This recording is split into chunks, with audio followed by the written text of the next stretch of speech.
Hey folks, welcome to a special live edition of Gamer Logic Live, and today we are actually taking a look at the Retron 5 from Hyperkin. This is set to release on a total US scale on June 6th, and I happened to get my hands on a unit semi-early and figured while I'm going through this thing, you guys can kind of experience it too. I know with a lot of hype that is on this machine and a lot of missed promises from Hyperkin. Some people are pretty upset with the company, and other people aren't really sure about this thing if it's going to be worth the money, especially because there was a price increase on it. I figured I'd show you guys kind of my live perspective of exactly what I think about this thing as I'm going through it. And yeah, I did have maybe about a half hour of time myself just to plug it in, make sure it worked, and try a couple of games on there. So we'll just talk about some of the things on the system, and then we'll eventually get into some games as well. And right off the bat here, we're going to talk about the box itself. It's just a box, nothing special. Little funky shape on the top, but gets the job done. Shows the product, shows what's included. Let's get to the important factor, and that is the system here. And it's a pretty decent size system. Let's see if we can turn this thing over without turning everything off on it, because that would suck. There we go.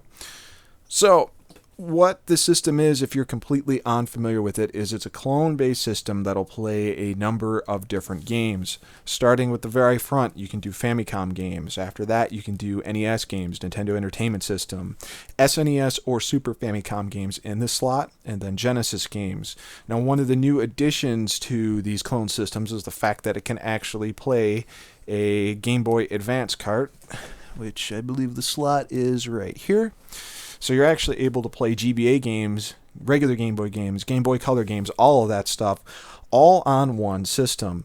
The great thing about this is on the back end of the machine, I'll try to turn this over for you guys here, this is a straight out HDMI system. It is meant for HD TVs. So unlike the other clone systems out there that only use, say, AS video or a composite video out, this actually allows you to interface directly with your HD TV and have a high resolution without the need of a video upscaler. HDMI port here. Here is your actual power connector for the AC adapter. One of my first complaints about this thing is the AC adapter power cord is kind of short, unfortunately. And then you have a USB cable that runs to a different size USB cable that actually will charge your controller. Otherwise, the controller itself is in fact wireless, and it's Bluetooth and sits nicely on the back end here. So let's turn this thing back around. On the sides here, and this is on the other side as well, you'll have a Super Nintendo slot for Super Nintendo controller, an NES slot for an NES controller, as well as a Genesis slot. So you're not stuck with this controller, which I can see in future play sessions just based off of what I've played on this controller. There's going to be a lot of times where I'm going to prefer playing on the original actual controllers, and I'll get into that in a little bit. But pretty much what you see here is what you get, and it's a decent size system. I was a little shocked at the size of it when I actually received it and saw it. I don't know if it's a little bigger than what I originally saw at Midwest Gaming Classic, or maybe my memory is just escaping me, but it is a decent size system for all it offers. So you do need a little bit of room in your entertainment center if you're putting it one, of course, for being able to get your cartridges in, as well as being able to get it in lengthwise. Now, when you start the system up, you obviously hold the power button, system boots, and you're going to run into the user interface there, and you're on your way, and we'll cover the user interface in a little bit. But let's talk a little bit about the controller. I've covered a few things about it. It's rechargeable with a USB cable, no external batteries, which may be a plus or a minus, depending on how you feel about things recharging. I know sometimes I freak out about things getting charged over and over and over again, and eventually it won't work. You can play the thing plugged into the actual USB charger though, so I guess if that ever did happen, you can at least use the USB. Controller wise, you got all sorts of buttons. You have your regular shoulder buttons here on the left and right, which you would use for the Super Nintendo. You actually have two buttons here, which these are function buttons from what I understand. You can actually do screenshots. You can assign a shortcut to do screenshots here. This one will actually fast forward gameplay, which is pretty crazy. Then you have your standard 1, 2, 3, 1, 2, 3 button set up here if you want to do a 6-button Genesis. Or if you prefer, if you don't like using the shoulder buttons for, say, Street Fighter 2, you can actually remap the L and R to these functions if you're playing the SNES version of Street Fighter 2, which is kind of nice. Some people prefer that. As far as the joystick goes, on that subject of Street Fighter 2, it is a clicky joystick. So it's kind of similar to the Neo Geo Pocket, or the Neo Geo controller that came with the Neo Geo CD had a clicky joystick like that. With my 30-minute experience with this thing on the clicky joystick, I noticed a little discrepancies. Street Fighter 2 didn't control super well. I play as Ryu or Ken mostly in Street Fighters, and I found that the original gamepad was way more accurate than this joypad. Another complaint, I should say joystick, another complaint, Castlevania 3, when Trevor is walking, normally, if I'm remembering correctly, on like a regular NES controller, you could just hold up and diagonal whatever direction you're going in, and usually he would automatically cling to the stairs.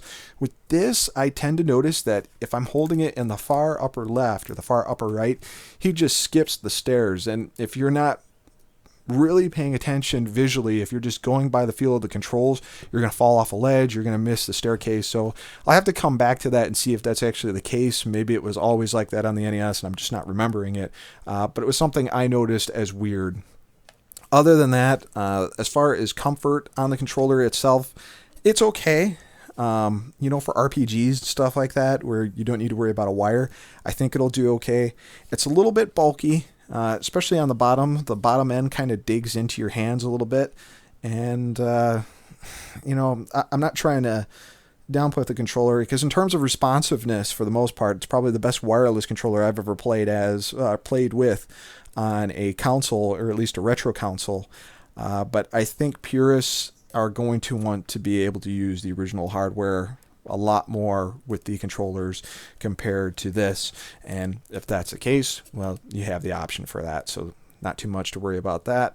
And the back, you maybe notice that I have a 512 megabyte SD card in there. You can use that to upload the cheat database, as well as using a function to store screenshots and stuff, which I was messing just a little bit with.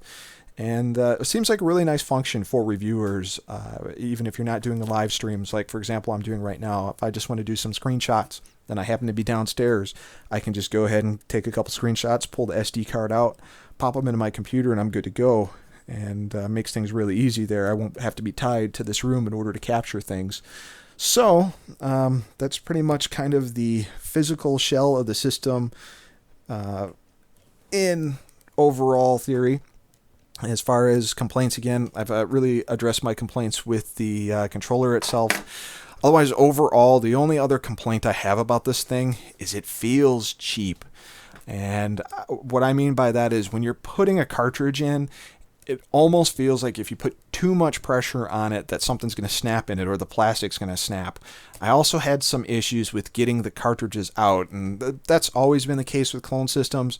But for this, it worries me because it just feels cheaper than the other systems, and I'm worried about breaking stuff. But you really have to wiggle the cartridge out to the left and then to the right, and then hopefully it comes out. It just feels really tight in there, and it feels like you could totally break something. The only cartridges that come out really easy, at least in my experience, was the Famicom carts. They go in easy, they come out easy. I don't know if that's because it's shaped differently. Maybe the plastic on the cartridges are holding tight on all the other stuff.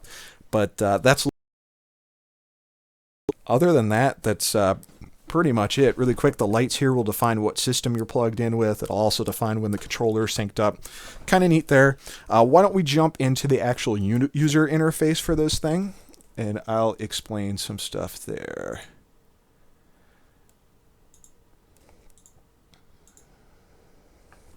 Okay, so this is the actual interface to the Retron 5 itself. I believe this is based off of Android. And right now it's asking me, are you bored with me? No, I'm not. So you can have it pop these messages up, or you can tell it, don't show me again. When you boot the system up, and you're not going to see this on this video because I already went through and showed this, but it'll allow you to sync up the controller the first time. It'll tell you to hold the home button down for a number of seconds. And then after that, it'll actually define what your screen size is so it can be properly bordered across the edges of your screen. That way you're not cutting stuff off, all that good stuff. So you have a couple options here right from the get-go. You can choose play, you can choose game menu, settings. Plus button will get you in things.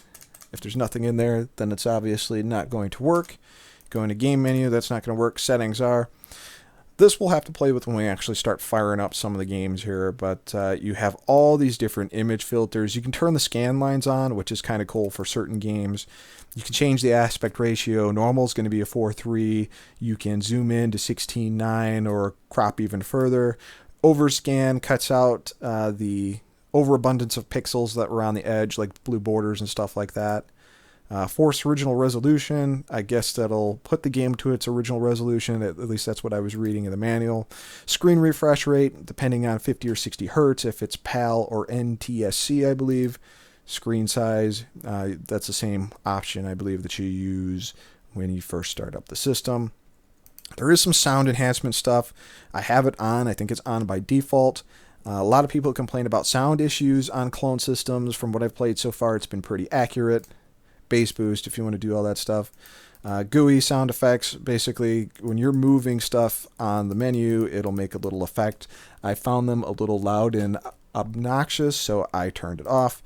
And you can actually adjust the volume output of the system itself. And this thing puts out pretty loud. I will say some of my normal consoles, when they're plugged straight through and I'm doing video capture stuff, they are kind of quiet and I have to normalize the audio. This I actually had to crank down on XSplit halfway just so it wouldn't take over my voice. So if you're looking for a nice loud system to live stream with right from the get-go without any kind of external mixer, this is a good system to use.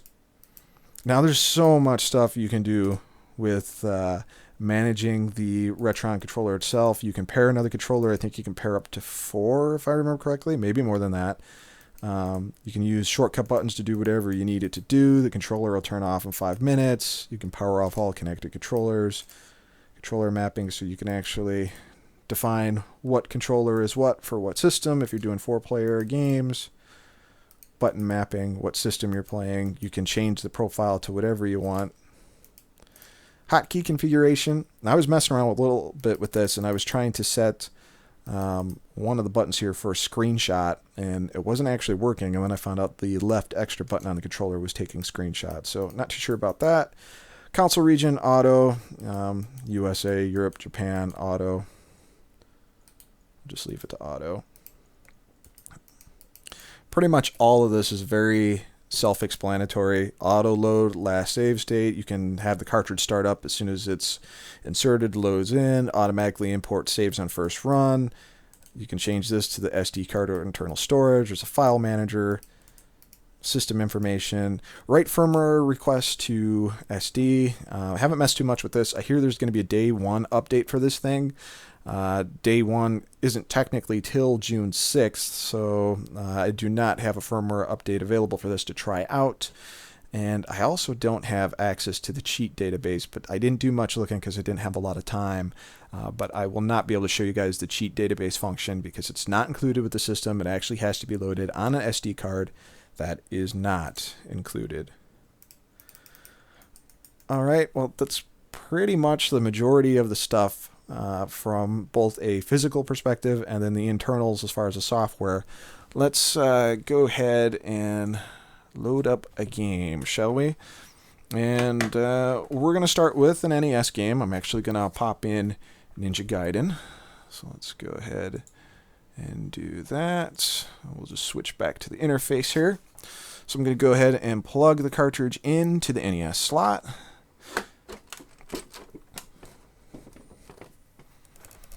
And as you can see, it's loading on the top, and it's identified it as Ninja Gaiden. And if I had the cheat database and everything loaded in, I could actually go into the game menu and define a whole bunch of stuff. Why don't we stop in there real quick?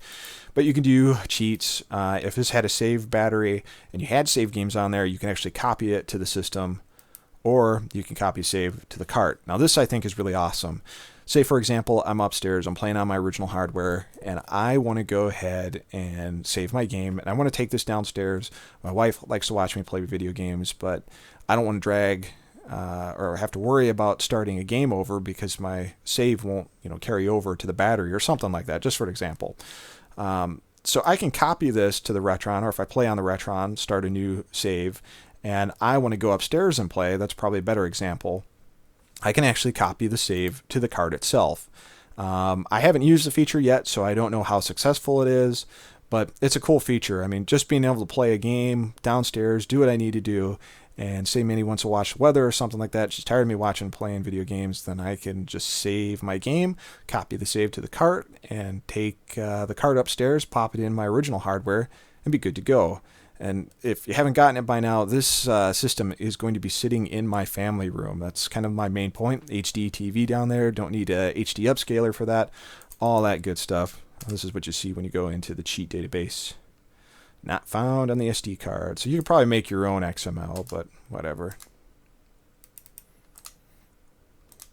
Okay, so at this point, all I'm going to do is hit play, and the game is going to start up.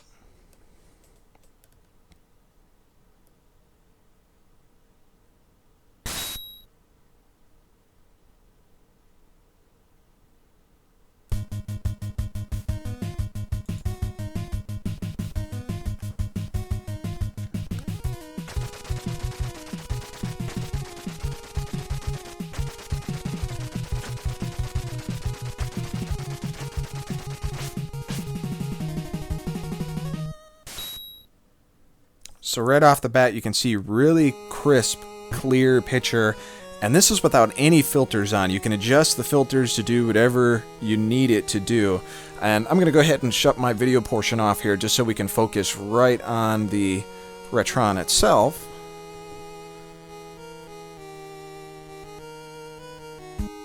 Sound is pretty accurate.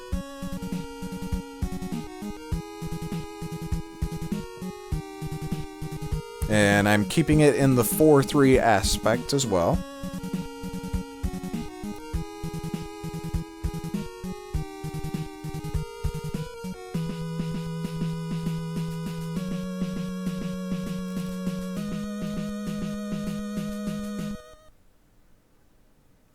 This was actually one of the first NES games my dad purchased for me, so lots of nostalgia for this one.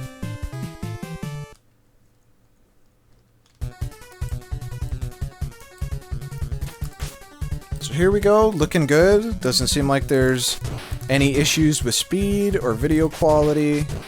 It's playing nice. This is actually working pretty good on the wireless controller.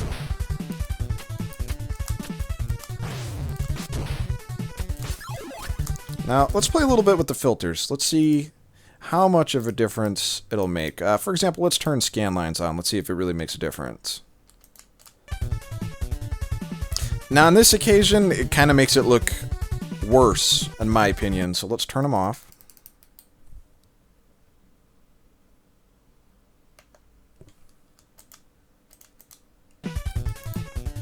Okay, so they're looking better there.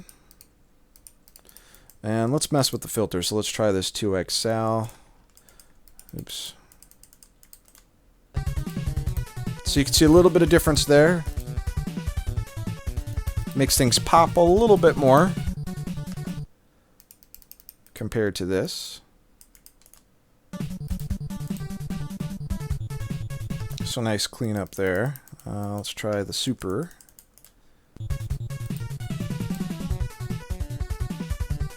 Defines out the pixels a little bit more, maybe a little bit too much. Super Eagle. A little cleanup on the background, but now the text and stuff is starting to look a little blurry. So there's all these different filters that you can use. I'm going to leave it on 2XL actually. Return the game. I think that looks good. We're just going to play a little bit here. See how this controller stacks up, because you do need to have decent controls for this game. It is definitely requiring some quick reflexes. I had a little bit of an issue actually crouching right there to hit that down.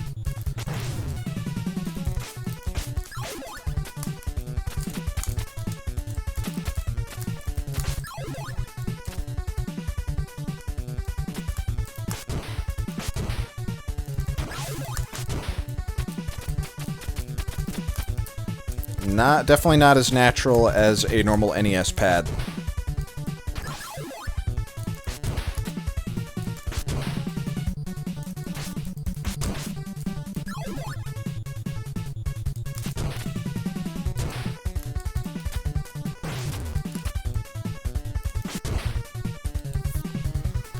Okay, so one thing really quick is this system does support save states. You can do up to 10 slots, which is pretty awesome. So just for an example, we're going to go ahead and do save state 0 here. We're going to go ahead and make a save state. Make sure this works.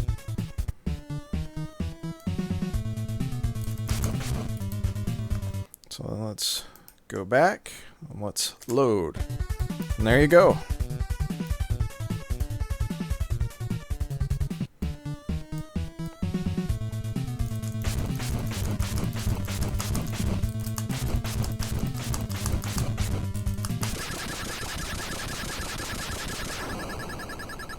So a couple questions in the chat. Interested in seeing GBA quality? I am as well. We will definitely be getting to that. GBA, at least the best way for me, because I do not have the component cables, has been the recent Wii U releases of games. Metroid Fusion was great on that. Let's see. The Reptile asks, very nice. I'll have to check out the full vid when you upload. He's out for there. C. Derby asks, feel any lag on the controller? I actually don't. There's no real lag on the controller. It's just the joypad feels, I don't want to say cheap. It's just not as responsive as a normal gamepad is on the NES.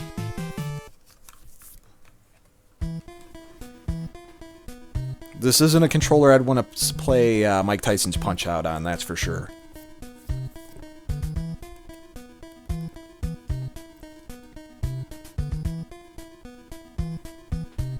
And man, with these filters on, this cutscene looks really, really awesome.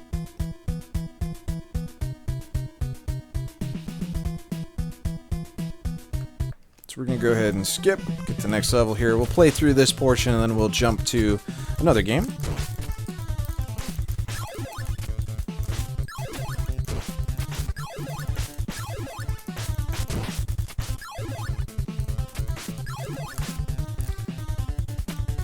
Okay, just tried to throw fire there at that first bat that appeared.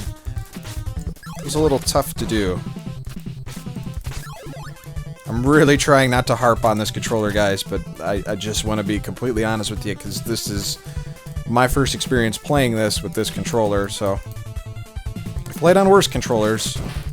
It's not terrible, it's just not great.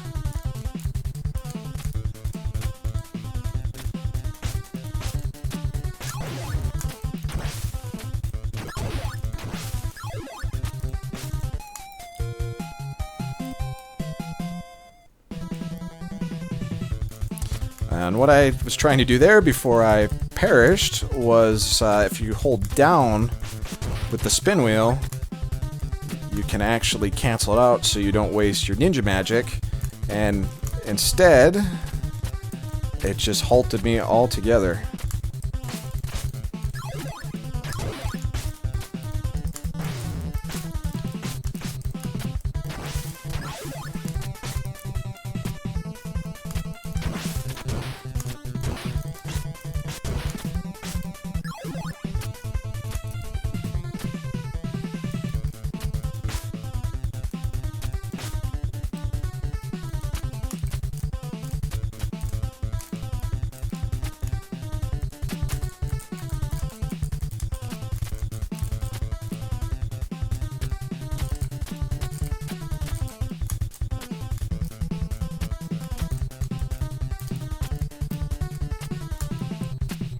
See, that was a little too difficult than it should have been.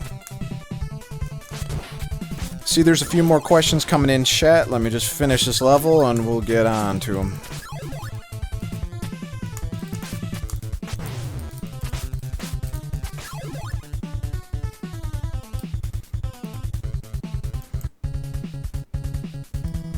Okay, I'm going to go ahead and make a save state here on 0, because I may come back to this later. Save state. Beautiful.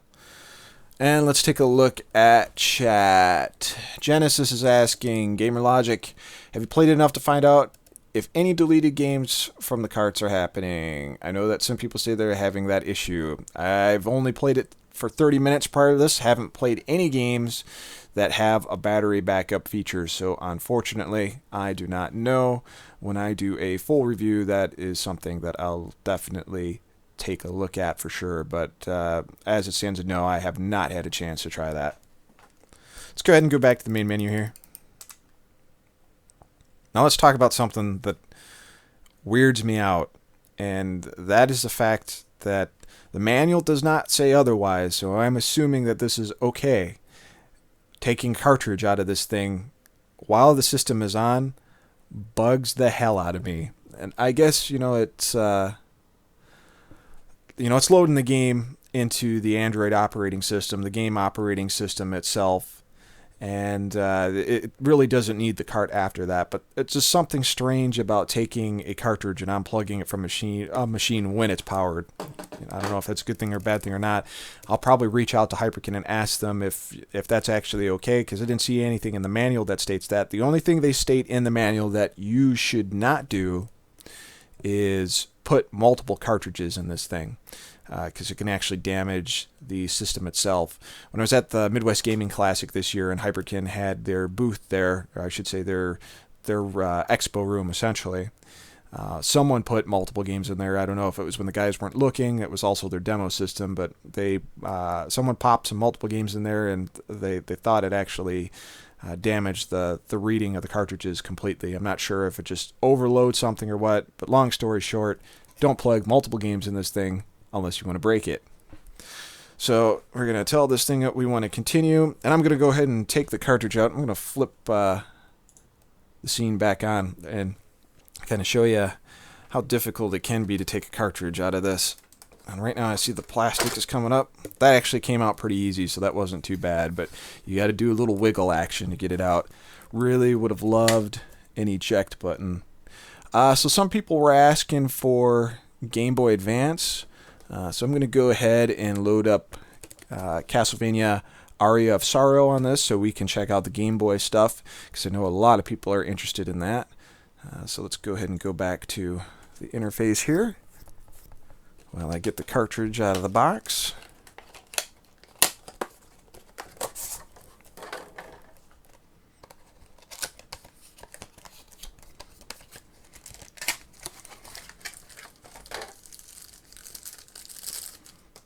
Okay, one other quick spiel here. On the top of this unit, everything is covered, so dust can't get in here, right? You don't have that on the front for the GBA slot. It's wide open. I know the Game Boy player and the rest of that stuff always have open slots on it and stuff, but usually, at least on my Game Boy player, I always have something in there. I always have a game in there so dust can't get in there. Because you can't have multiple cartridges in there, that won't work. So it's a little unfortunate that they didn't put a cover on there. Back to the interface.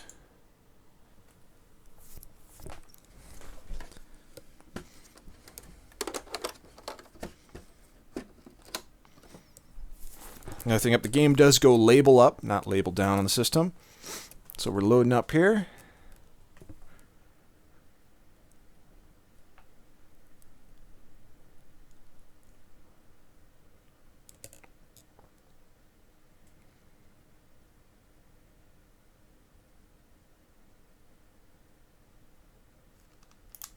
Okay, so this just automatically pulled the save data from the cartridge itself. So I guess we'll find out really quickly if any of the saves got kicked off of this. I actually picked up this copy of Midwest Gaming Classic, so I won't be sad if any of the saves disappear. Real quick, I don't remember if I stated this or not, but I did clean all the cartridges that I'm using for this demonstration. I did not blow on the cartridges. The people say that blowing on the cartridges is actually bad. You put the spit and saliva on the cartridges, it's not good for it. I just think, with how sensitive the system could be, the last thing it needs is some human saliva, shorten the thing out. I'm sure that's not covered under warranty, so just the whole Q-tip deal, clean the games before you pop them in, because especially with how difficult it is to pop these games in and out of the system, unfortunately. Just cleaning it for the first time will just help things out a lot. And the other thing is the cheat system with this will not work unless the system itself identifies the cartridge, and if you have a bad connection, it's going to play most likely, but it's not going to be able to pull up the cheat database once you actually get it loaded in there. So let's stop blabbing. Let's get into trying out the Game Boy Advance emulation. And real quick, let's turn off the filters here.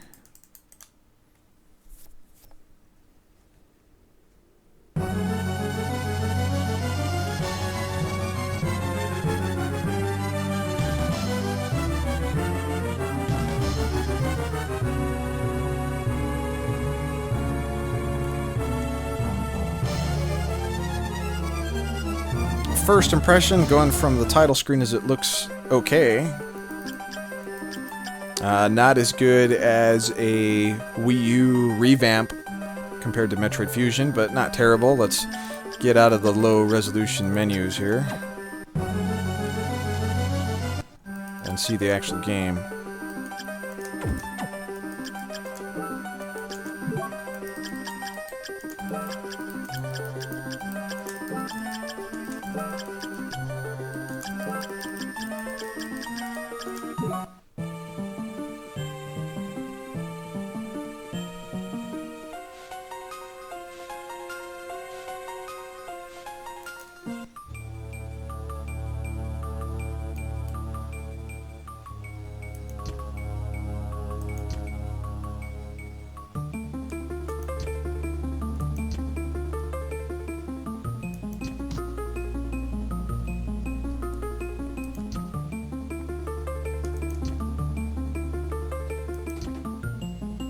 So first impressions, I say it looks decent, not great. Better than the Game Boy player for the GameCube, in my opinion at least, but I've only played that through a compositor S-Video connection, not the expensive component cables. I heard the US release of the Game Boy player was dwarfed anyway, so... So let's take advantage of some filters here. Let's see if this actually fixes it up. Let's do our 2XL, because that was nice on Ninja Gaiden. So I cleaned up the pixelation, but seemingly made stuff a little blurry.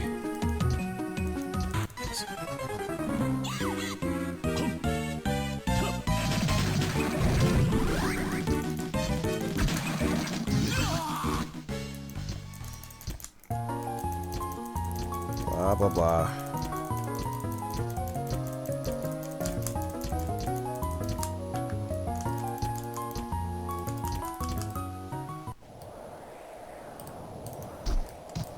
Okay, so now that we're actually in the game, let's turn off the filter here.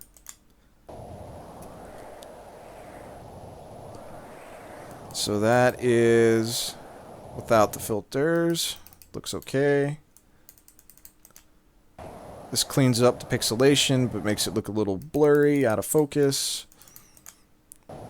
Supercell 2 is actually a nice middle ground. That's the Super Eagle, not too bad. Scale 2. Not too bad.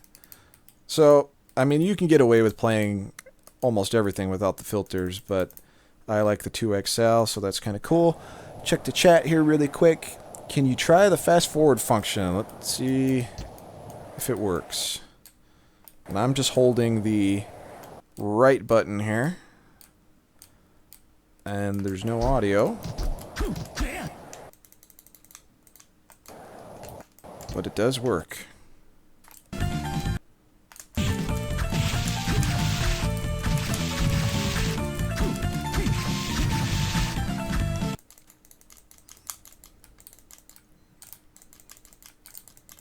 Can definitely level up a lot quicker with this. It's so weird being able to do this from actual hardware, even though technically it is emulation, but still, cool functionality. Now my wonder is, and we'll have to maybe try this out later, or I'll write about it in the full review I do, is how to use this functionality if you use an original controller. Can you use both controllers in unison? So you can use those special functions like screenshots, fast forward. Be curious to see.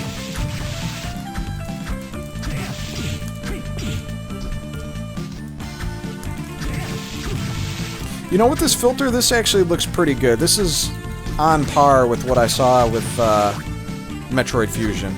Now, granted, I'm looking at it on a 42-inch television, not a 60-inch like I did on Metroid Fusion, but that looked good, and I had most of the filters off on that.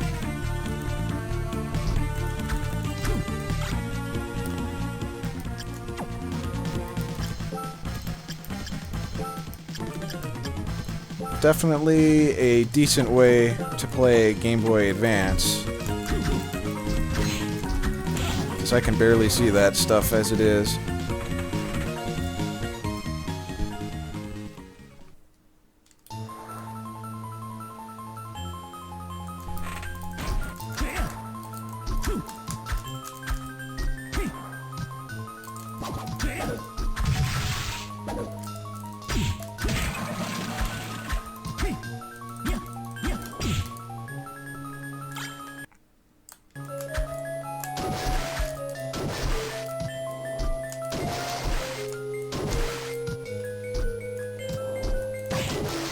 I don't know if it's just the control is better in this, but this isn't bad with the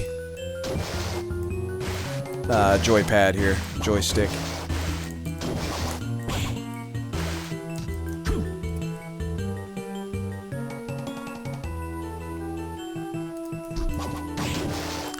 I'm pretty sure it does. And you know what? Just for giggles, because I do happen to have a SNES controller located nearby here. Let's plug this in, see what happens. So that's port 2. So port 1's on the left side for all your stuff, and port 2 is on the other side, which probably makes a lot of sense anyway, but just in case you guys wanted to know that redundant detail. Okay, so I have the controller, SNES controller, plugged in right now, and it's working. And let's see if I can. I'm holding the fast forward function, and I'm using the Super Nintendo controller at the same time. So, in theory, if you wanted to use a original Super Nintendo controller and you wanted the functionality of fast forward off a different controller, or if you wanted to be able to grab a screenshot really quick, but wanted to be able to use existing equipment, you can do so.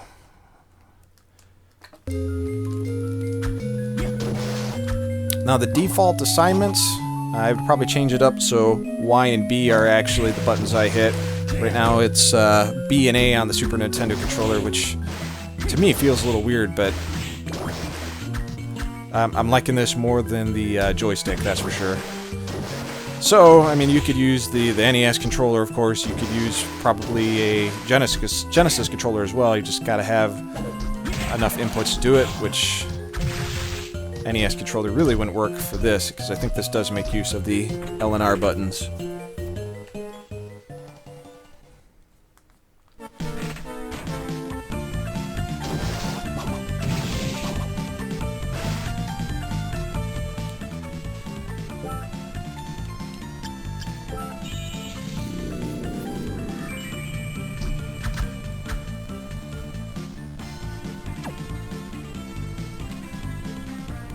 Let's go ahead and make a save state of this.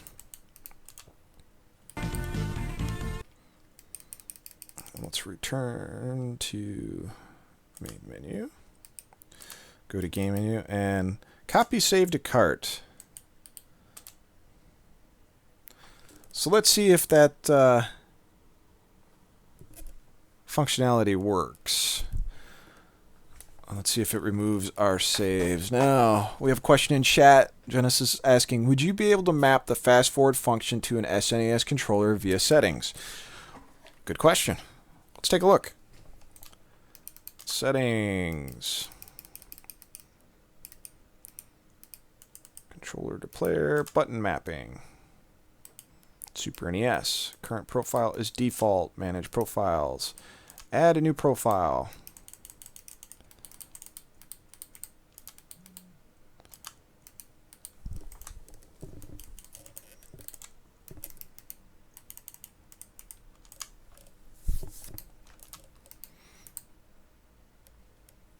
doesn't look like it.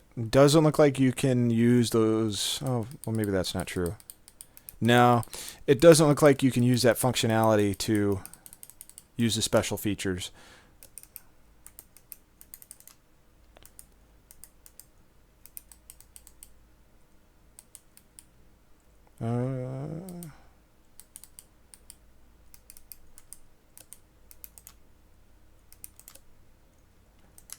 Which is a little unfortunate.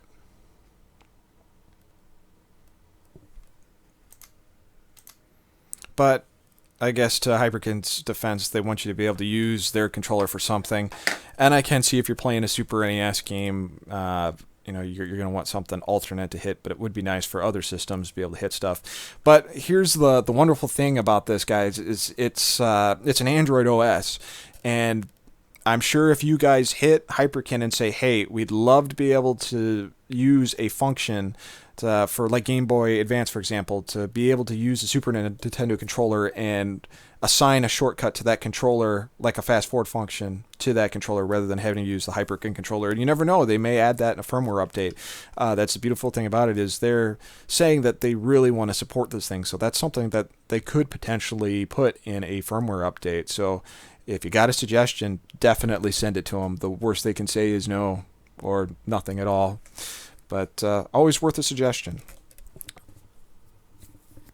And Gut Pocket asks, is the game running smooth? Yes, the game is running pretty awesome. I see no signs of slowdown, unless the game itself has slowdown, which I'm sure it would probably emulate. I don't see any issues, which is excellent.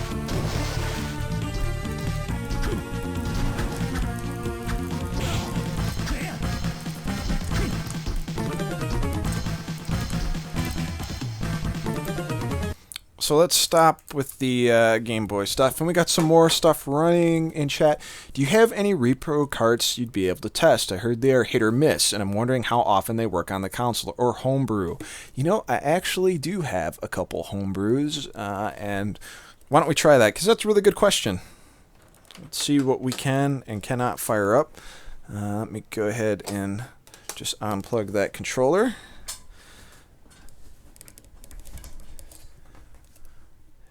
And let me see what I have for my homebrews that we can use. I have King of Demons. I also have Star Fox 2, which is a Super FX game. I don't remember what their compatibility was with Super FX games. I heard there might be some issues with that, but we'll give it a try anyway. And I thought I had another repro. Hopefully I didn't say repo. It always annoys me when people say that. Bear with me, guys. I'm sorry. I thought my other one was Dragon Quest, which I think is right here. Okay, so we're going to go ahead and try to plug in 3 repro games. We're going to try King of Dragons, Star Fox 2, which is a Super FX game, but because it's a repro, I will want to see if an actual original cart will work, just in case the repros don't work, so we don't eliminate that. And I also have a translated Dragon Quest V. So we're going to try King of Demons first here. We're going to plug that into the Super NES slot right now.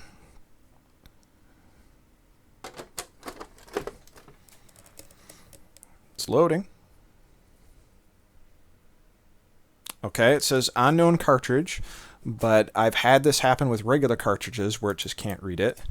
And just so I can show you guys, yes, in fact, the cartridge is in there, and you really can't see it. Unfortunately, it's dark in this side of the room, but that is a Reprog King of Dragons. We're going to go ahead and hit play. Okay, this cartridge was not recognized by Retron 5. Usually this is due to a poor connection between Retron 5 and the cartridge, resulting in corrupted data being read. It's recommended that you try removing it. Now, granted, I didn't clean this thing, but it was a pretty clean cart to begin with, so we're going to take the risk and just tell it yes.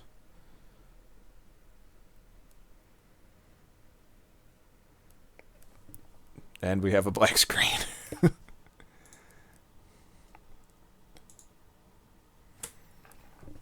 So my first bet would be no, but let's try another cart. Let's return to menu here. Let's pull this sucker out. I guess I'm just getting better at pulling these carts out, so maybe it's not as bad as I was initially stating. This is Dragon Quest V. We're going to give this a go.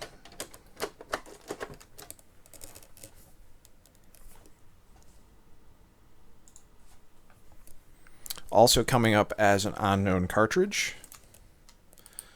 Same deal. Okay. This looks like it's coming up.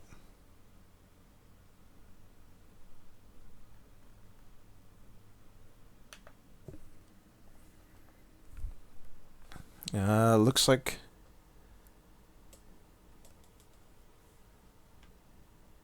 that was Gut Pockets asking what game I tried to plug in before. That was King of Demons. I don't know if I'm supposed to be having any sound right now. There we go. So this is Dragon Quest V. This is a translated version. I got this from the Midwest Gaming Classic a number of years ago. Unfortunately, I don't remember the guys who actually manufacture these. But this seems like it's working.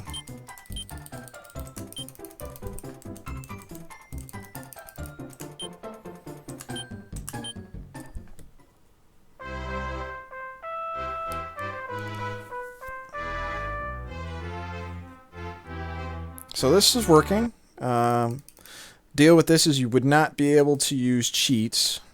Let me just turn off the filter here.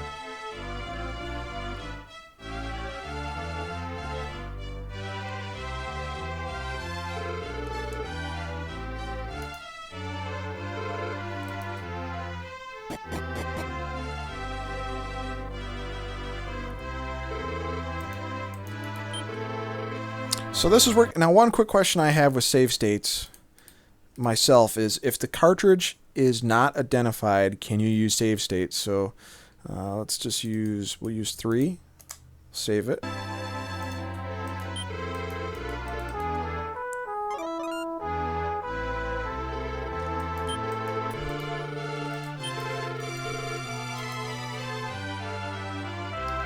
And let's load that save state. Okay, so the save states do work in that aspect. So this particular Dragon Quest V is working, and that is a reproduction cartridge. So let's go ahead and go back to the main menu, and let's go ahead and try Star Fox 2, which is another reproduction cartridge, and it also has a Super FX chip in it.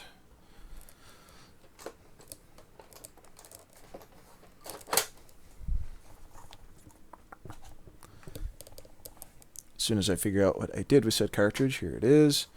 Star Fox 2. Not really fitting very well. Not fitting well at all, actually. To the point where I feel like it would break the system.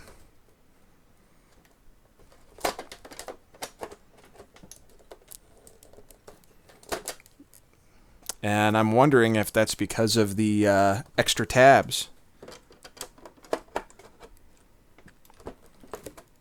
And it's certainly not detecting it, so let me try another Super FX game for the heck of it. If I have one available.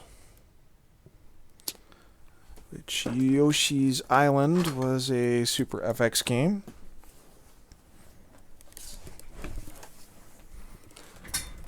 We'll go back to the interface here.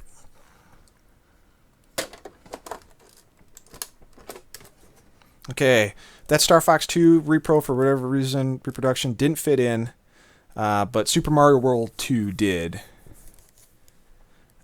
And this is Super Mario World 2 Yoshi's Island that does have a Super FX cart, chip, rather.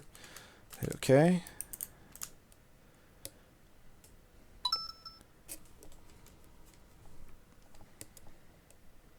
So far, so good.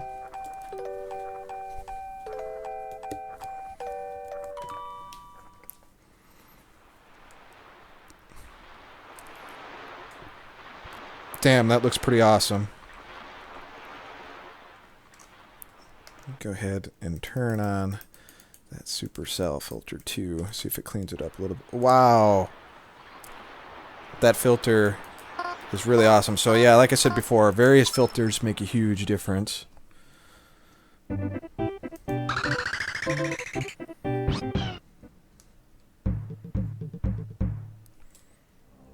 And seemingly no sound issues.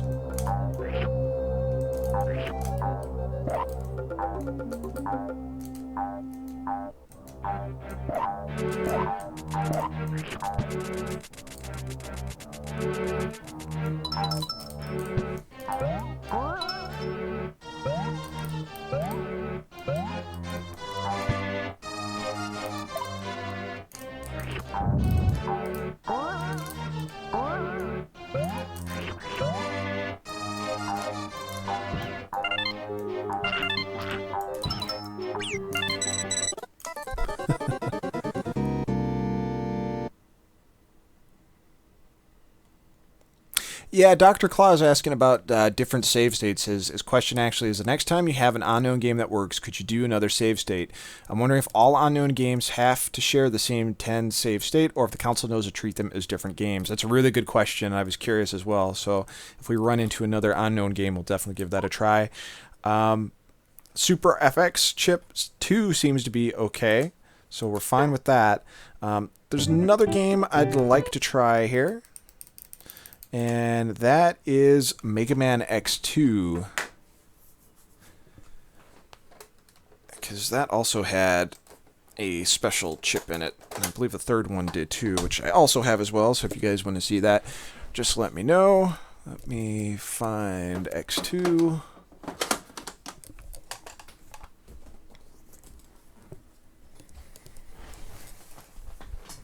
So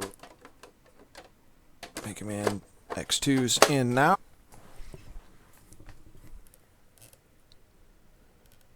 Okay, here's an unknown cartridge. Let's see if this plays.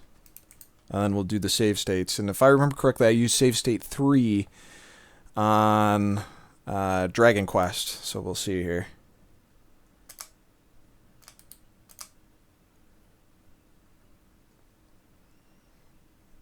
Okay, so it came up as an unknown.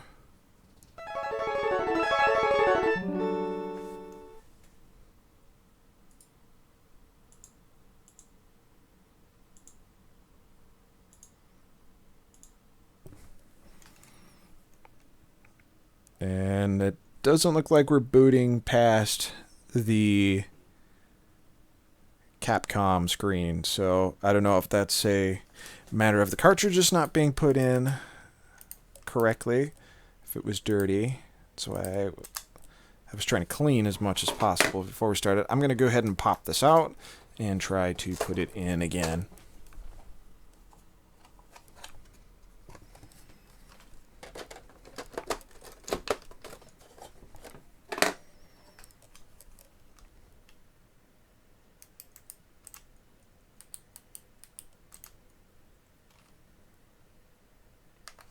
And because it remembered it, it actually just left it right where it was at. So it seems to be crashing right after it loads the Capcom screen. So I would say Mega Man X2 is a dud on this. And does anyone want to see Mega Man X3? Yes, people do. So alright, that's fine. Pop this sucker out.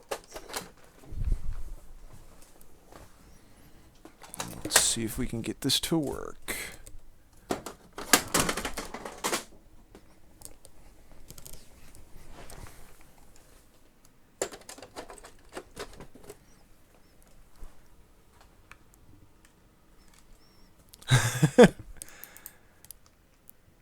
Dr. Claus says, try loading the other unknown game save state. Is that...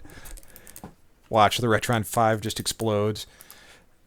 Okay, so X3 is in. Same kind of deal here. We're going to see if we get the same message. My bet is after the Capcom logo, it's going to crash.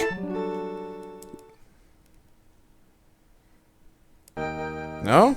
Seems like it's okay.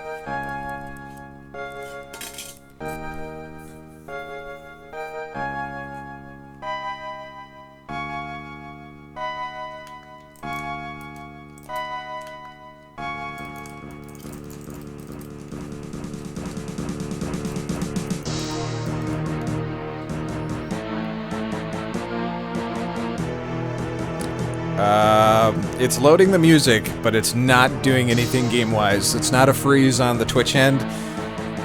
It literally just stopped loading the actual visual portion itself. So, to me, it seems like any time it tries to translate that special chip that Capcom used, it just doesn't work. So, you can count out X2 and X3. X1 works fine. I actually tried that when I first got the system. Earlier today. Of course, X1 doesn't use any kind of special chip, but you can write out X2 and X3 at least with its current firmware. So let's go back to the main menu.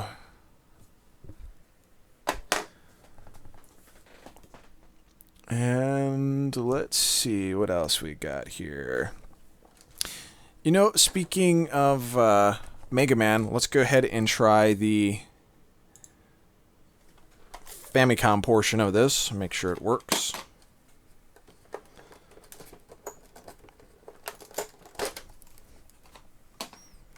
Famicom in the front.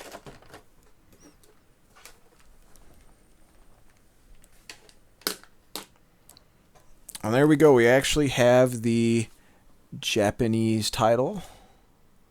Rockman 4. Aratanaru Yabo.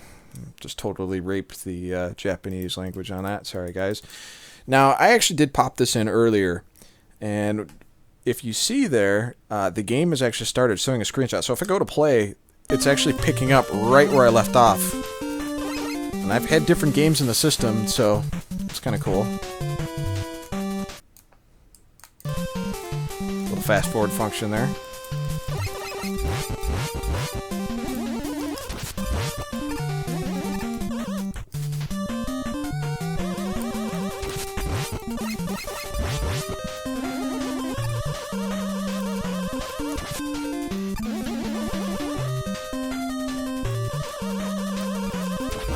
Now, a quick note, I do have the Japanese version of Castlevania 3, and that also has a special chip.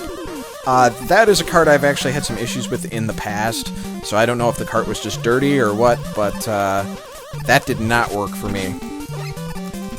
But the American version of Castlevania 3 did.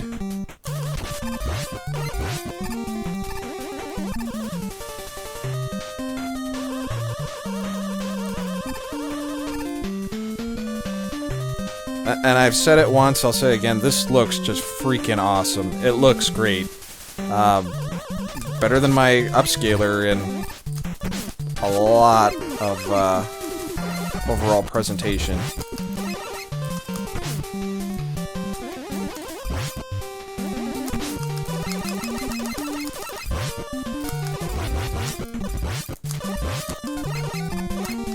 Okay, so we know Famicom works. One thing I wish... Okay, so back to chat here. The Reptile says, well, that sucks. He's referring to Mega Man X, Mega Man X3 not working. Dr. Claw 411, one thing I wish they fixed in the Retron 3 that put a death grip on the console, but I felt like you'd snap the plastic in between the cartridge slots if you pushed on it. I'm hearing the Retron 5 has the same problem. I'm not sure how they could have fixed it, but I wish they did. Yeah, I agree with you. I also have a Retron 3 that I use in my basement on the projector, and I always felt like I was going to break that thing. And unfortunately, like you said, that you've heard that the Retron 5 has the same problem. I do feel that this is it does have that cheaply feel make to it, unfortunately. Now that I'm getting used to actually pulling the cartridges out of this thing, it's not too bad. And I will say the Famicom carts come out easy. The Famicom carts by far are the easiest carts to pull out of this thing. Let's go back to Super Nintendo, but actually let's go to a Super Famicom version. This is Final Fight. Let's see how this looks on the system and how it works. And then we'll go to Genesis. And here we go. Error. Cartridge power fault detected. Did you insert a SNES cartridge backwards? No, I did not. And man, does this thing not want to come out easy. There we go.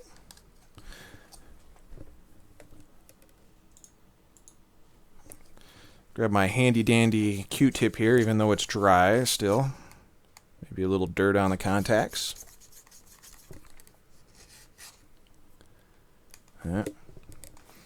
Pop it back in.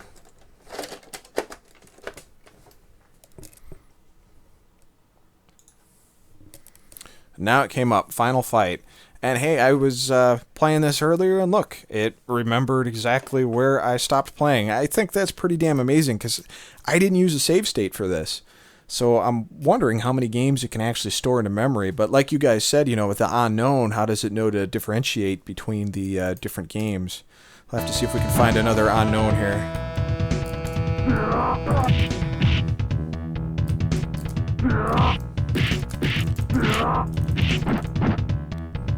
Now, I don't know if we have any frequent Final Fight players in chat that have played this before. I'm used to playing the crap out of the arcade version because I actually have it in my basement. I can't remember if the sound samples are just off on this or if Hager's voice sounds a little bit different. It sounds a little bit lower than it should, but I don't know if that was a port thing or if that is a sound thing with the console.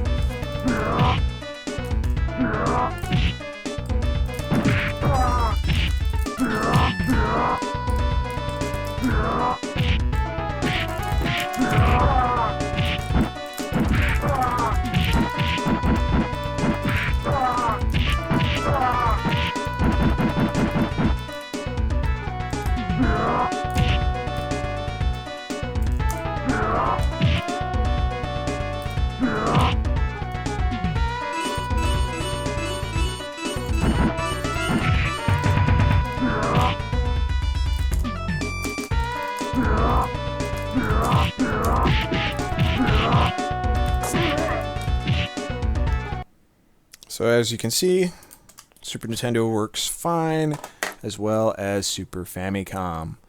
Does the top unscrew or is it glue? This is Dr. Claw 411 again. I almost want to open mine up and put some kind of support, even a spring or something, under the plastic beneath the cartridge slots. It's a problem that seems to be present with every multi-cart clone system. I'm going to try this without shutting everything off, and I'm going to say that it looks like it screws on the bottom. It might be one of those things where you unscrew it and it turns out that it is glued on the top. And Genesis 327 says Hager's voice does seem a lot deeper. Okay, so it's not just me. Usually I mean it's not like he had a really high. Oh. Okay, never mind. Never mind. Alright, so as we see, Final Fight working. Here we go. What else do we have here? We also have one more Genesis game, or actually one Genesis game, try period. I have not tried Genesis on the system at all. Let's give it a go.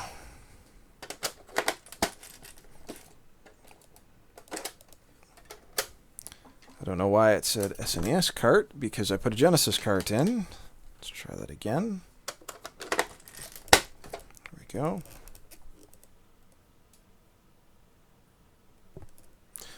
And here we go. Contra Hardcore.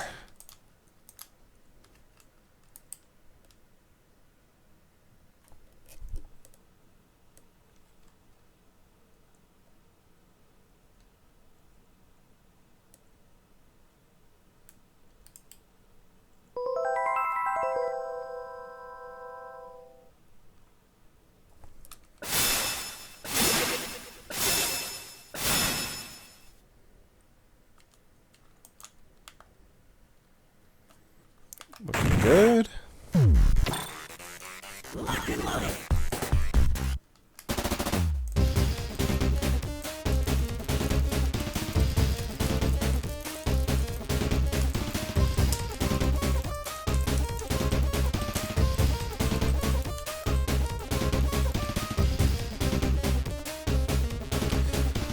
So while this is going through, back to the chat, Genesis saying, I agree with Dr. Cloud. Thanks for answering a lot of questions and giving us a lot of examples and an in-depth overview of the system's capabilities.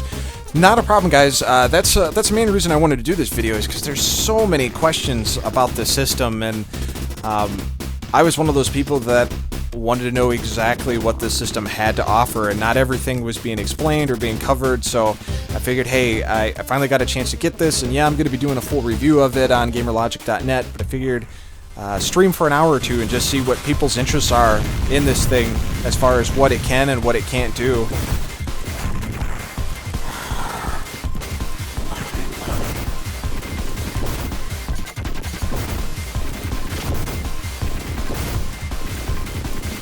Should be playing the Japanese version because I'm a wuss.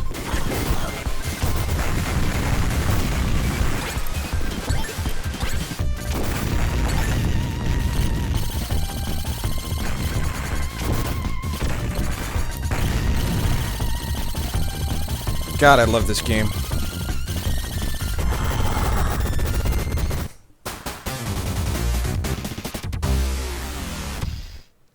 So, Genesis works as well. You guys don't need me to see me continually playing badly on that. Really quick, I want to see if I can find another unknown game just so we can see if it'll differentiate those save states. What do we have that we can do that? We'll try 2 games here, and if it doesn't work, we may have to leave that question unanswered.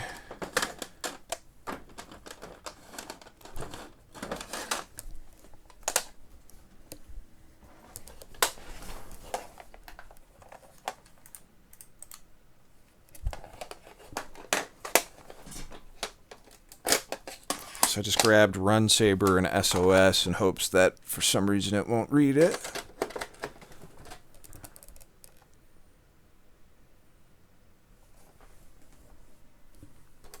In this case, it didn't read the card at all.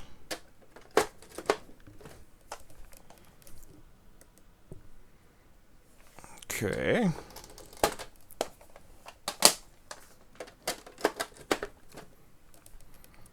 For whatever reason, it didn't like reading Run Saber. Okay, SOS is coming up as an unknown cartridge, so with a little luck, maybe it'll load and we'll be able to test that theory.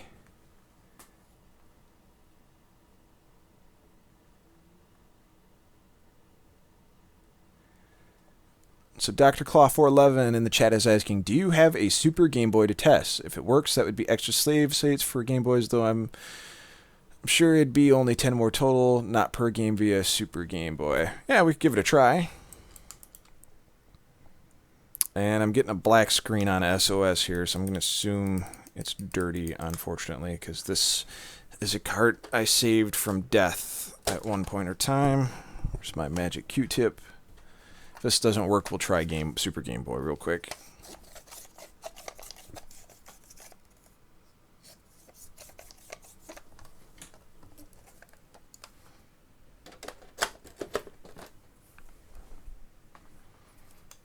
Okay, this time it's coming up as SOS, unfortunately, so we're not able to see the unknown thing.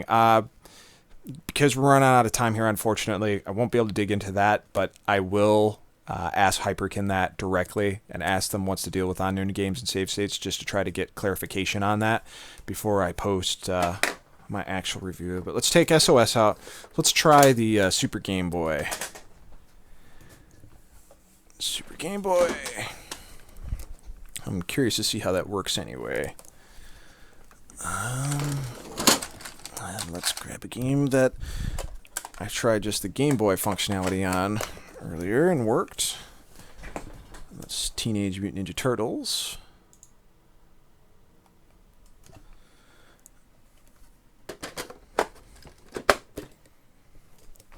Came up as Super Game Boy. Let's hit play. It's kind of interesting how that would work, now that I think of it, since this is loading ROMs. Let's switch that back over to Game Boy.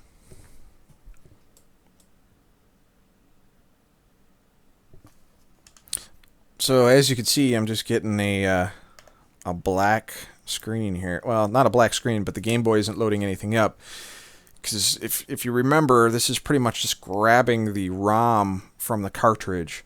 So I think when the Super Game Boy boots up, it boots up and then it plays the game. So it kind of loads the ROM after the fact. So I think with the way this system works, it has no way of differentiating, what's in the Super Game Boy. It just sees it as a Super Game Boy and can't operate it from there. So unfortunately, that won't work.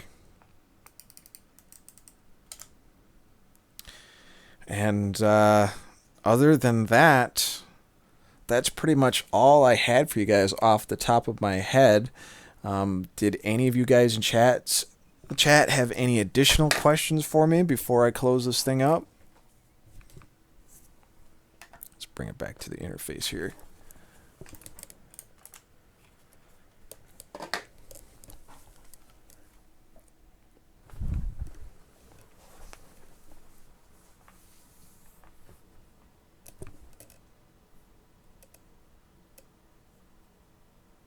Dr. Claus says, I actually don't have a Super Game Boy. I'm glad. I know it doesn't work then. I'd have bought one for more save states. Glad money wasn't wasted. Yeah, and I mean, despite the lack of save states, the original Game Boys do look damn good in this thing. And actually, I'll pop it in for you. Holy crap. You almost don't want to have a Super Game Boy in this thing anyways, because, man, I thought I was going to rip the system out of its casing here, trying to get that thing out of it. Talk about a death grip. Yeah, I tried Turtles, Teenage Mutant Ninja Turtles on the Game Boy originally. This is what it looks like when it's plugged in. And let me turn the Supercell filter off, because it kind of looks like crap with that. But here's original Game Boy. And keep in mind, this is a early Game Boy game, so of course the sprites in these things were huge, but it doesn't look too bad.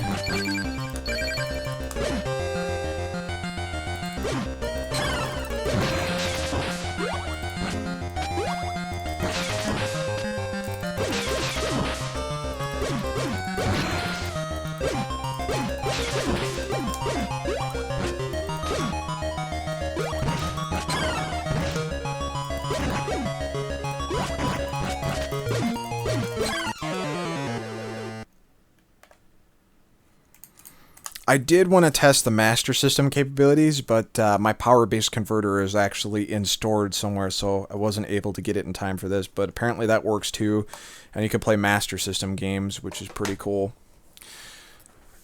Okay, so back to chat. How does the wireless controller feel? Are you getting used to it? It really depends on the game, to be absolutely honest with you. There's some platformers it works great for.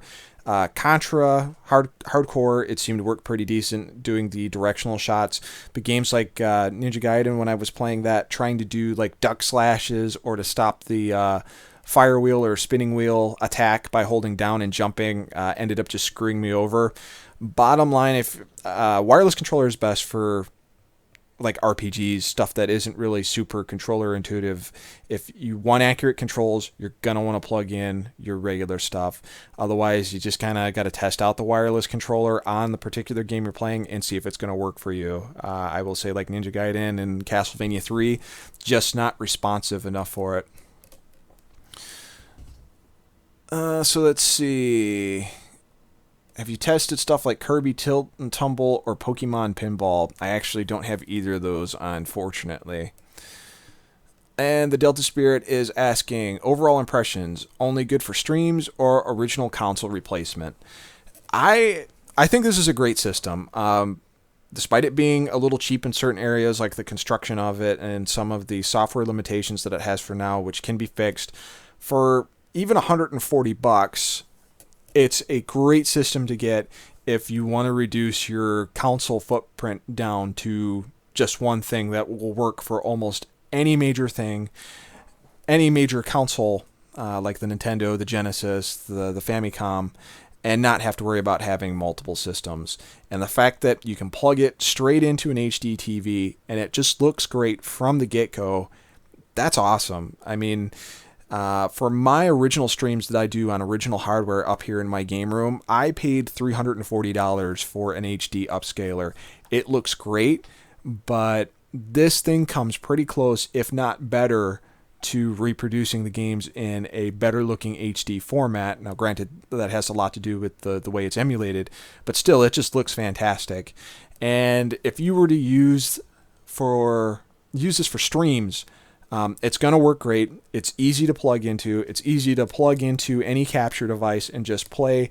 And you have a multiple amount of options to play different games on, and you have the save states, which is really cool. Because let's say you do Let's Plays, and your goal is to only play for 15 minutes, and you happen to be playing a side-scrolling game or whatever. You can do the save state, and when it's time to stream again, you can pick up exactly where you left off. So you don't get that moment of, oh crap, I'm in the 8th level of Super Castlevania 4 and I gotta stop, and I can get a password and everything, but I can bring it back right here. So this thing is a streamer's dream. It is a video game journalist's dream in terms of being able to capture screenshots and stuff, and just being able to plug it in and play original cartridges and stuff and have it look great. And in terms of the regular game player who would just hook up the system and want to play his original cartridges on, this is great. I mean, I'm going to love playing this downstairs on my 60-inch TV, and I'm probably going to play it just as much, if not more, on this system than some of my original hardware, especially during the summer, because, man, this game room just gets hot. It's just the way the house is laid out. But for $140, the system is worth the pickup. Long way of saying that it's a great system, has a lot of potential, and with the fact that it can be upgraded, well, we could see tons more potential with it. So hopefully that answers your guys' question for an overall.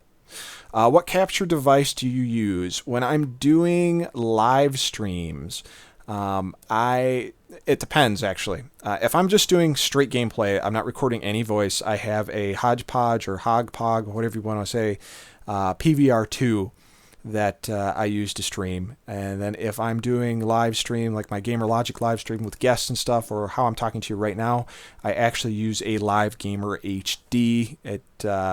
Because it's an internal card that actually works with the system, you don't get that 20-second USB delay with games.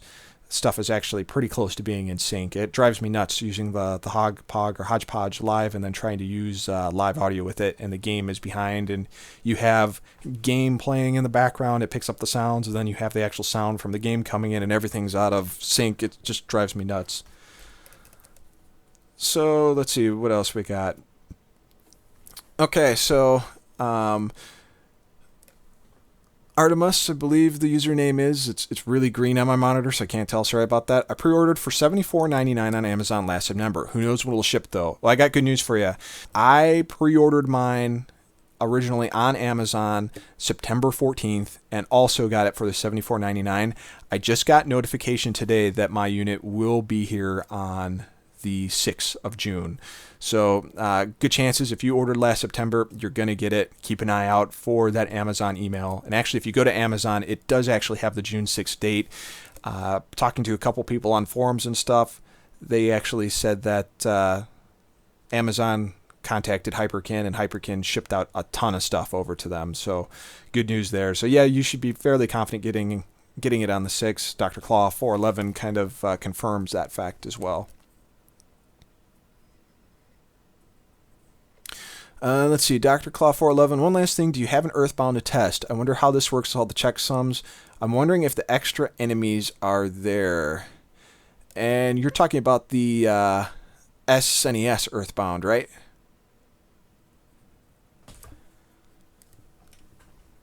Or are you talking about Earthbound 0? I think it was... Oh, that's right. It was SNES Earthbound that did a whole bunch of crazy crap if you pirated it.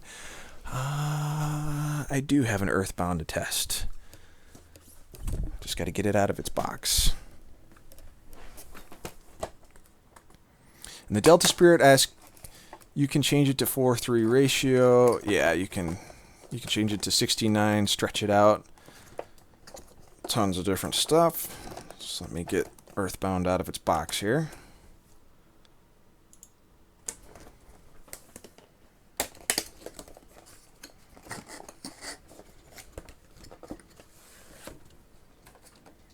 Don't get excited. Genesis is asking, box, This is a reproduction box that I got. Actually, somebody made this for me. I just figured, hey, Earthbound is worth a decent amount of money, and I got a ton of box games over here, so I just figured, hey, it's a little more deserving than sitting on there with the loose, so I figured I'd get a box for it. So, nice little reproduction box, though.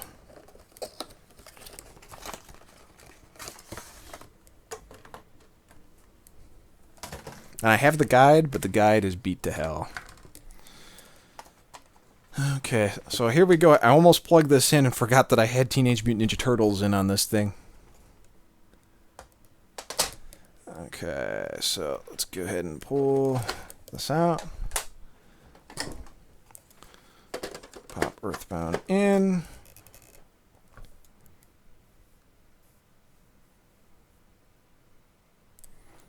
Go ahead and switch this. And hey, unknown cartridge. Let's see what happens.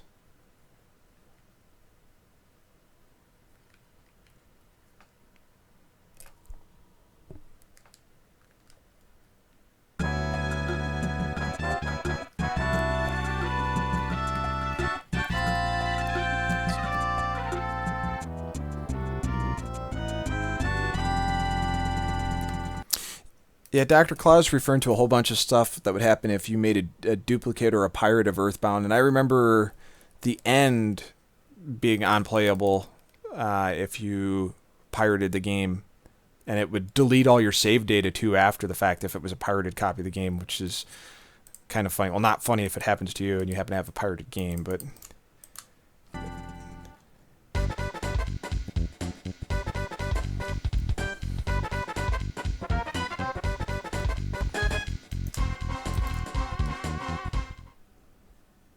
Hey, so because this was an unknown game, we might have a little luck with actually popping Dragon Quest back in and seeing if it saves.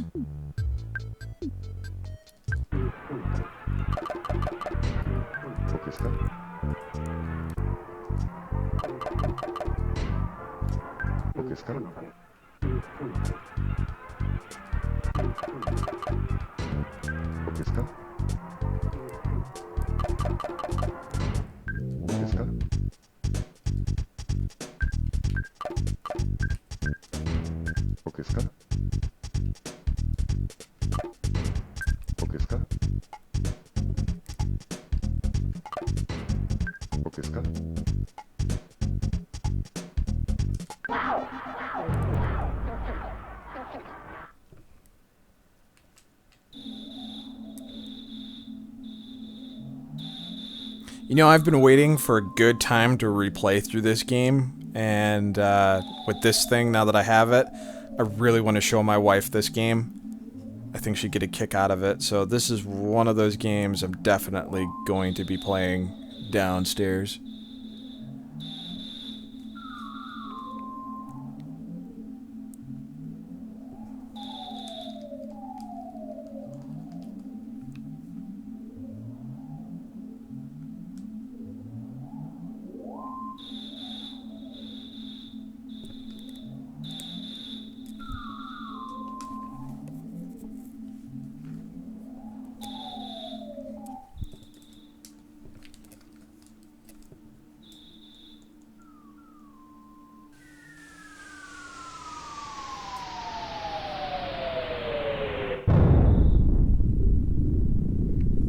And Dr. Claus says, just a reminder in case you forgot which one you did, the Dragon Quest save is on save state 3, just so you don't accidentally overwrite it. Okay, perfect.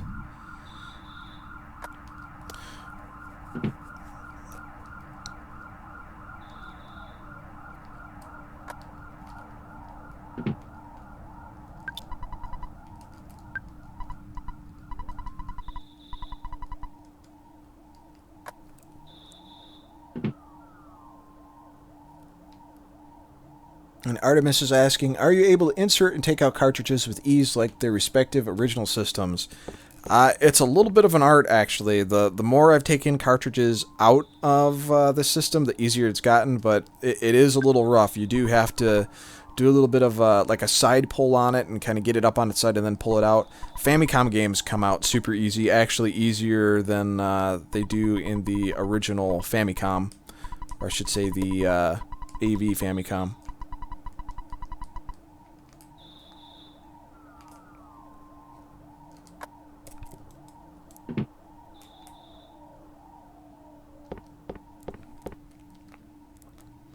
No problem, Dr. Claw. I'm glad you reminded me because I thought it was 3, but it was one of those things where I was like, it is 3, right?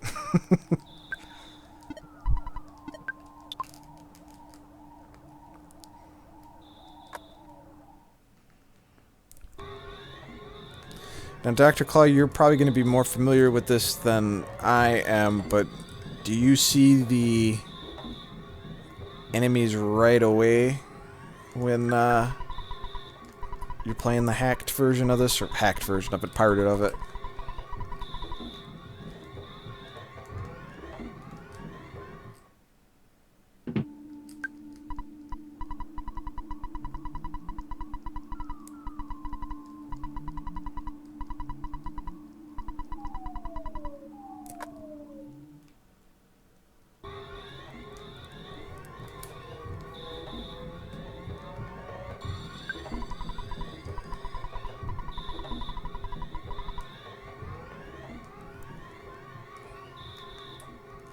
Dr. Claus says, I wish I could remember way back when. I wonder if the original systems had a death grip on it when they were brand new, or if that's exclusive to clones.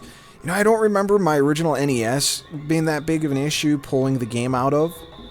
But when I replaced the cartridge connector, the 72-pin connector on my NES, that new one, man, was that thing tight. I almost couldn't get the game out of its slot, and then after a while it eventually loosened its death grip on it. But yeah, I don't remember the original Nintendo being like that.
I'm just wondering if we need to get to out of the introduction portion and into the actual enemy part in order for it to work. Because I don't even think I don't even have any weapons, but maybe that's just because I didn't grab anything.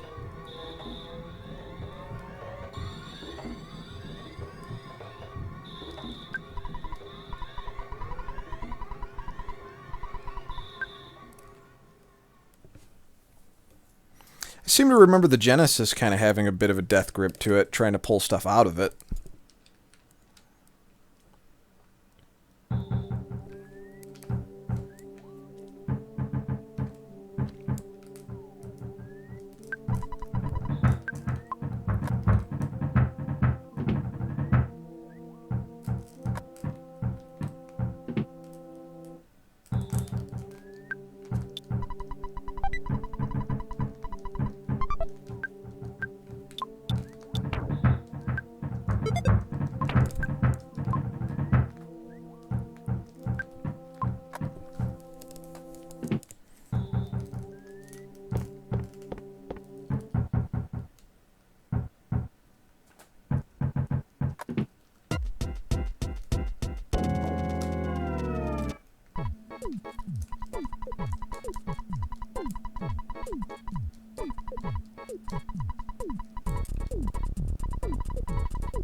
CJ's asking, capture quality looks really good. What capture device are you using? I'm using a Live Gamer HD, so it's the actual capture card that is plugged into the PCI Express slot on my PC. And if you're doing live streaming, it's actually 100% or at least pretty damn close to being real time on like a lot of the USB devices that got like anywhere from a 15 to 20 second lag time on it.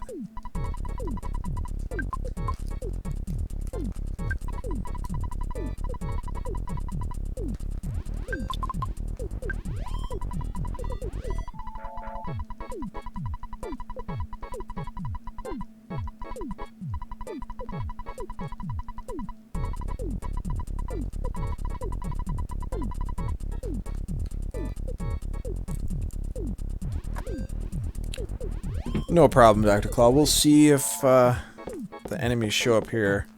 If it seems like an extreme amount, but I think we're okay.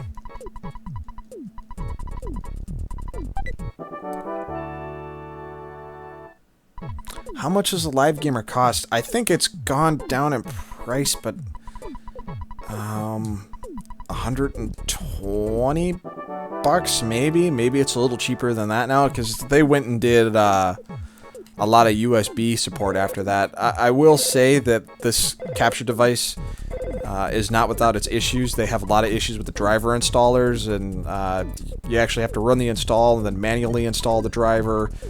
I've had a lot of issues with this thing. When it first came out, it was literally a bitch to get it to stream or capture or do anything, and they kind of worked out the bugs, and it's a lot better than it used to be, but there can be some issues with it from time to time. It also can be really picky of HDCP stuff. Or HCDP. My acronyms are not with me today.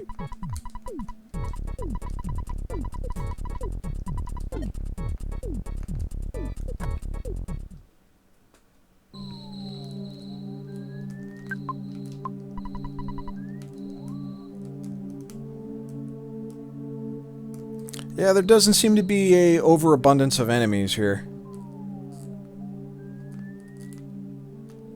It seems to be about the normal amount.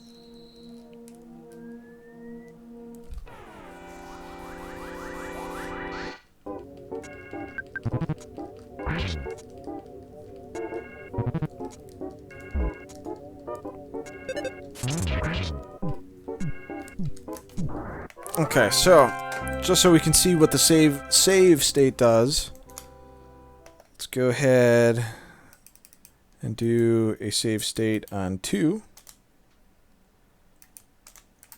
Oh, and it just went to 3 because of the joystick.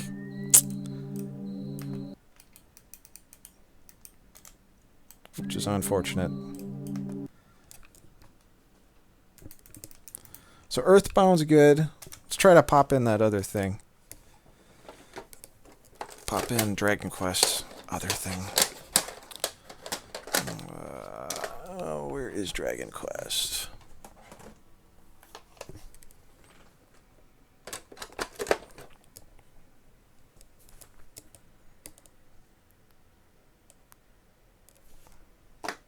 Well, even if it didn't get the save state, it did get where I left off at.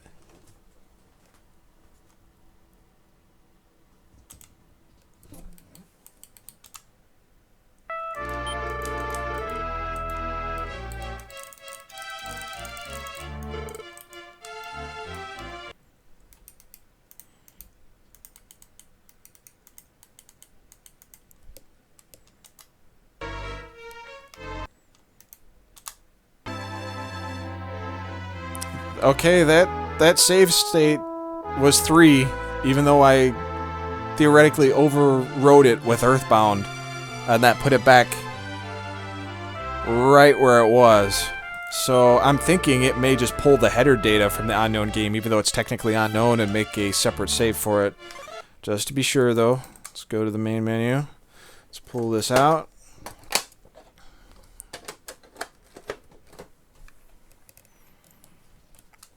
Now my question is, if the game is no longer unknown and it registers, it's probably not going to get the save file.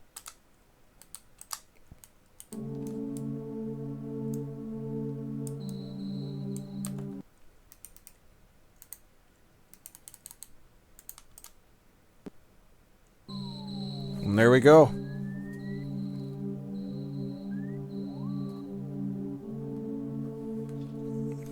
So yeah, it actually saved it as 2 separate save states. Dragon Quest had its own and Earthbound has its own. So you have 10 per game basically. That's pretty awesome.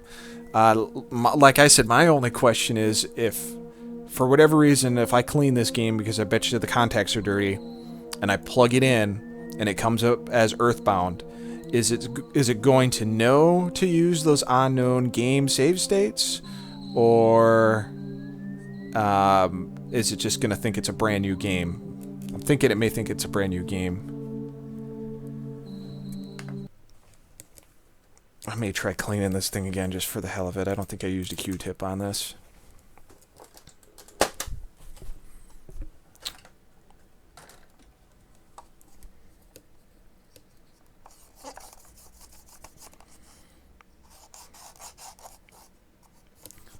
Just clean this up a little bit. Let's try to pop this back in. Let's see what happens.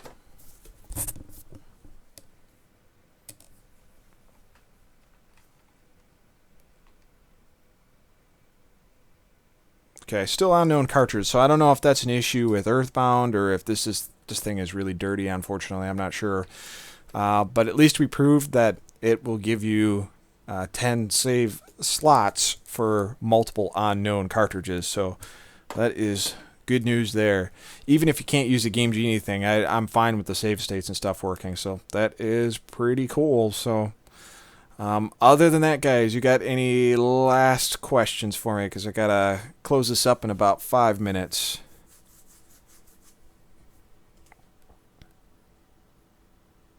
Yeah, Dr. Claus says, whoever at Hyperkin made sure Unknown still got their individual 10 saves. I'd like to buy that guy a beer. With a little luck, maybe I can buy him a beer if he's one of the guys that end up coming up to the Midwest Gaming Classic next year. I'll buy him a beer for that, that's for sure. Maybe I'll just buy those guys some beers for the hell of it.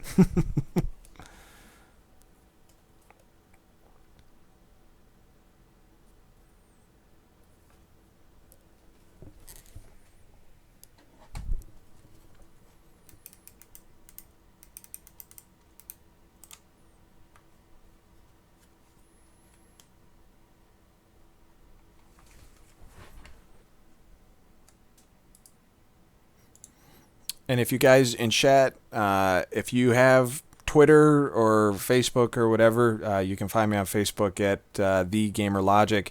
Otherwise, gamerlogic.net, all that good stuff. But if you guys use Twitter, it's the_gamer_logic. Keep in touch, follow me, and keep an eye on the website because I'll be doing a full review. And some of those questions we couldn't answer, I'll be taking over to Hyperkin just to find out and get some explanations on stuff. I appreciate you guys taking the time to watch the stream. I'm glad we got a lot of views on this, which is great. I'm glad people are interested in it. So I'm very happy that I did this, and I'm happy that you guys enjoyed it. So that is pretty much it, guys. Here's the Twitter.